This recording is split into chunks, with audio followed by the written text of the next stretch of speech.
she gifted food to a grieving elderly man. On Christmas, an hour later, his lawyers showed up. It was Christmas Day, and the streets of Philadelphia were blanketed in snow, the kind of cold that bites through your coat and settles deep in your bones. For Nia Carter, this wasn't just another freezing winter. It felt like life itself had turned against her. At 29, she should have been building a future, but instead, she was fighting to survive. Her job at one of the city's largest firms, gone, because she dared to speak up about the unfair treatment of employees who looked like her. Her savings, long drained.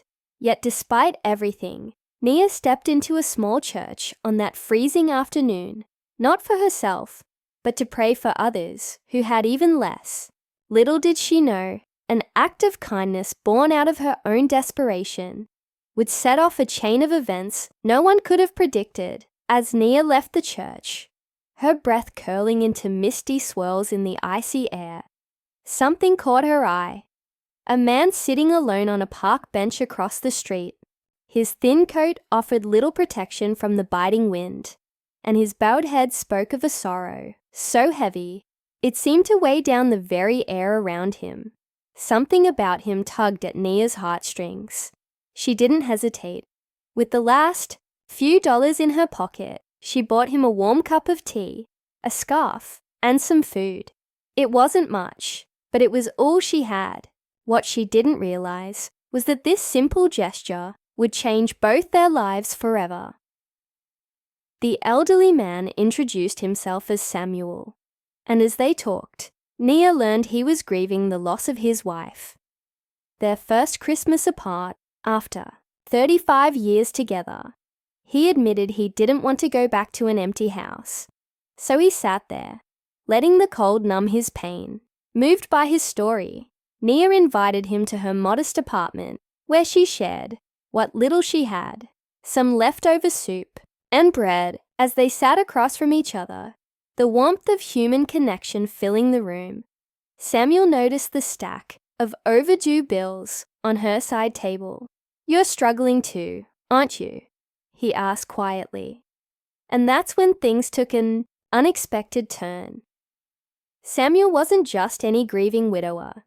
Beneath his quiet demeanor lay decades of experience as a senior partner at a prestigious law firm.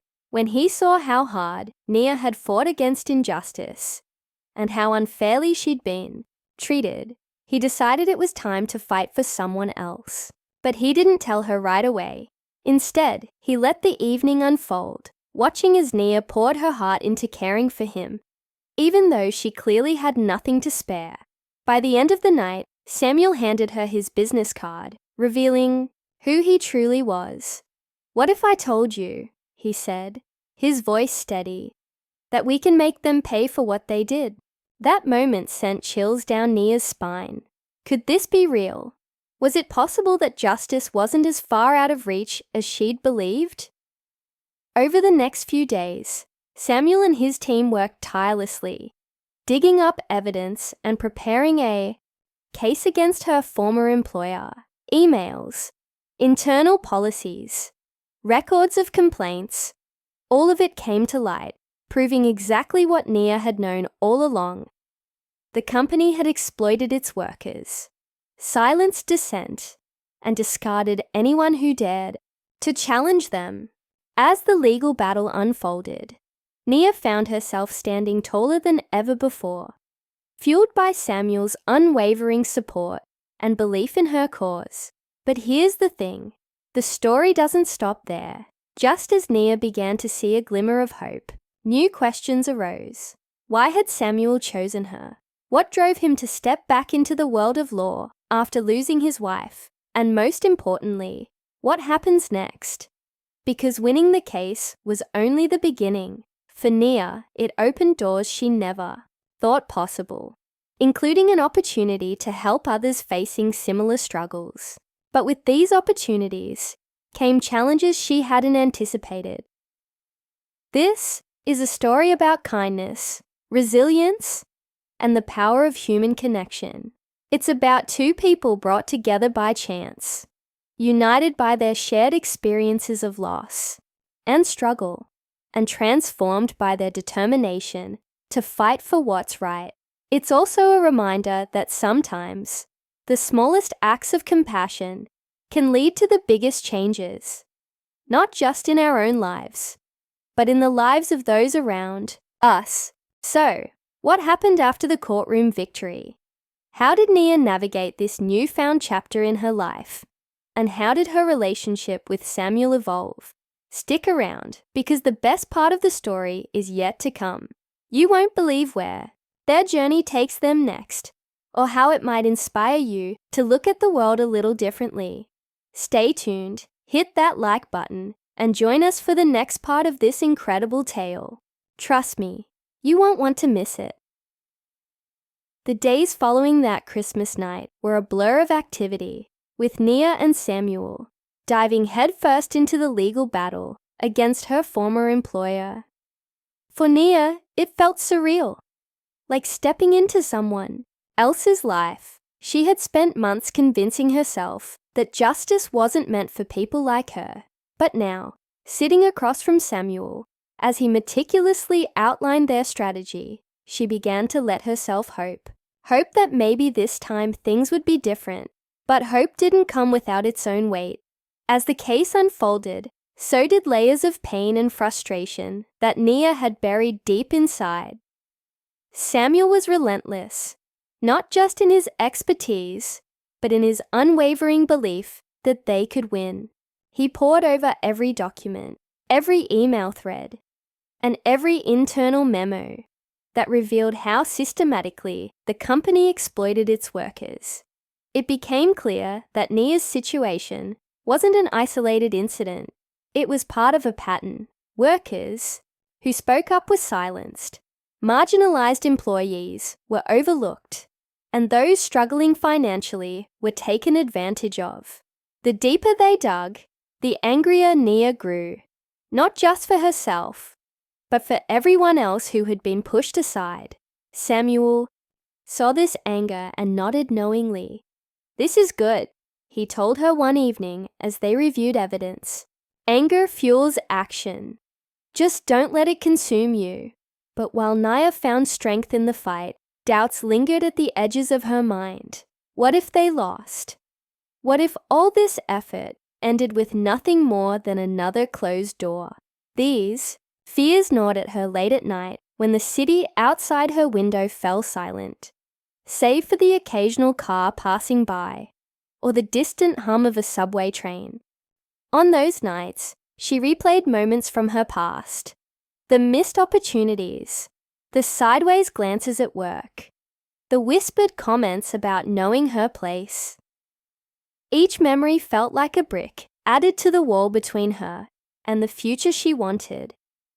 Meanwhile, Samuel wrestled with his own demons. Helping Nia reignited something in him, a sense of purpose he thought he'd lost after his wife passed away. Yet there were moments when guilt crept in. Was he doing this for her? Or was he trying to fill the void left by Eleanor? His late wife had always believed in using their privilege to uplift others, and Samuel often wondered if she'd approve of how he'd withdrawn from the world after her death. Now, watching Nia grow stronger each day, he felt a flicker of peace. Maybe this was what Eleanor had envisioned for him all along, to continue their shared mission through someone new. As the trial approached, tensions escalated both inside and outside the courtroom. Nia's former employer fought back fiercely, painting her as ungrateful and disruptive. They sent letters demanding she drop the case, warning her of the consequences if she pursued it further. Friends and acquaintances urged her to settle, telling her she couldn't win against such a powerful opponent. Even some family members questioned why she wouldn't just move on. The pressure mounted until it felt like the walls were closing in. But every time she considered giving up, she remembered Samuel's words. "You gave when you had nothing to spare. That's why you deserve this." The turning point came during a deposition session where Nia faced off against one of the company's senior executives. The man sat across from her, calm and composed, dismissing her claims as trivial misunderstandings. But then Samuel asked a single question. Can you explain why Miss Carter's final paycheck was withheld, despite completing all required tasks? The executive hesitated, his confidence faltering. From there, the cracks began to show. Emails surfaced proving deliberate delays in payment. Testimonies from former colleagues revealed a culture of fear within the company. And slowly but surely, the narrative shifted from Nia being the problem to the company being exposed for its exploitation. With each revelation, Nia felt a mix of triumph and sadness. Triumph because they were finally holding the company accountable. Sadness because she realized how many others had suffered in silence, too afraid to speak out. This realization planted a seed in her mind, an idea that grew stronger with each passing day. If she won this case, she wouldn't stop there. She would find a way to help others facing similar struggles, to ensure no one else had to endure what she had. Finally, the day of the verdict arrived. The courtroom buzzed with anticipation as the judge prepared to deliver the ruling. Nia sat beside Samuel, her hands clasped tightly together. Her heart pounded so loudly, she swore everyone could hear it. Across the room, representatives from her former employer exchanged nervous glances. When the judge announced the decision in favor of Nia, the relief that washed over her was overwhelming. Tears streamed down her face as she turned to Samuel, who simply smiled and nodded, his eyes glistening. Outside the courthouse, the cold air hit her cheeks, grounding her in the moment. Samuel stood beside her, his scarf still wrapped snugly around his neck, the same one she had given him that fateful Christmas night. "How do you feel?" he asked softly. Nia took a deep breath, watching her exhale form mist in the chilly air. "Lighter," she admitted, "like I can finally breathe again." But even amid the victory, questions lingered. What would Nia do next? How far-reaching would the impact of this case be? And most importantly, what role would Samuel play in shaping her future?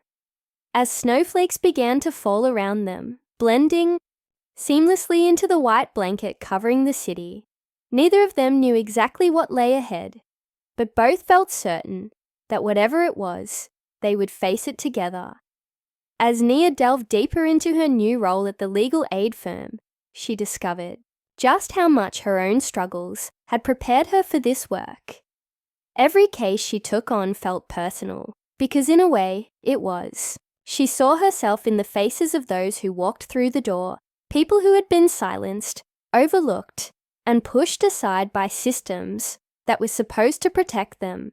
With Samuel's guidance, she learned to navigate the complexities of advocacy, using not only his expertise, but also her own lived experience to build trust with clients. It wasn't easy. Some days, the weight of other people's pain felt almost unbearable. But every time she doubted herself, Samuel reminded her why she was there. "You've been where they are," he'd say. "That makes you unstoppable." The turning point came when Nia decided to launch an initiative aimed at educating workers about their rights. She called it Kindred Voices. Inspired by the kindness that had sparked her journey, the program offered free workshops, resources, and even pro bono legal assistance to marginalized communities. What started as a small idea quickly gained momentum, drawing attention from local media and community leaders. People began reaching out, sharing their stories, and finding hope in hers. For Nia, it was more than validation. It was proof that change was possible, one voice at a time. But amid her growing success, questions lingered about Samuel. He had poured so much of himself into helping her, Yet he rarely spoke about his own life beyond brief mentions of Eleanor, his late wife. One evening, as they sat together in his office, surrounded by stacks of files and photos of past victories, Nia finally asked the question that had been weighing on her mind. "Why me?" she said softly. "Out of everyone you could have helped, why did you choose me?" Samuel leaned back in his chair, his expression thoughtful. For a moment, he didn't speak, as if searching for the right words. Then he sighed, a faint smile tugging at the corners of his mouth. "Because you reminded me of what Eleanor stood for," he admitted. "She always believed in fighting for those who couldn't fight for themselves. When I lost her, I stopped believing I could make a difference. But then I met you, a woman who gave everything she had left to a stranger on Christmas Day. You reminded me that kindness isn't just an act. It's a lifeline." His words hung in the air, heavy with meaning. Nia felt tears prick her eyes, but she blinked them away, focusing instead on the gratitude swelling in her chest. In that moment, she realized something profound. Samuel hadn't saved her. Instead, they had saved each other. He had given her a second chance, and in return, she had reignited his purpose. As months turned into years, Kindred Voices grew into a national movement, empowering countless individuals to stand up against injustice. Nia became a symbol of resilience and hope, speaking at conferences, writing articles, and mentoring others who wanted to follow in her footsteps. Yet, despite her newfound fame, she remained grounded, always remembering where she came from. Her bond with Samuel deepened too, evolving into something akin to father and daughter.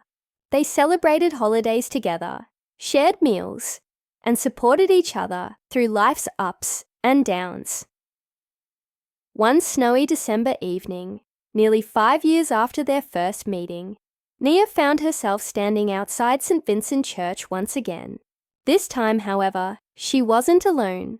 Samuel stood beside her, his scarf wrapped snugly around his neck, the same one she had given him all those years ago. Together, they stepped inside, the familiar scent of melted candle wax and aged wood filling the air. As they knelt side by side in prayer, Nia whispered a silent thank you, not just for the kindness that had changed her life, but for the reminder that no act of compassion is ever wasted. Outside, snowflakes drifted down in silent waves, blanketing the city in white.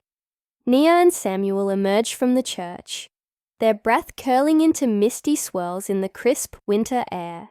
As they walked together, their footsteps crunching against the icy pavement, Nia glanced at Samuel and smiled.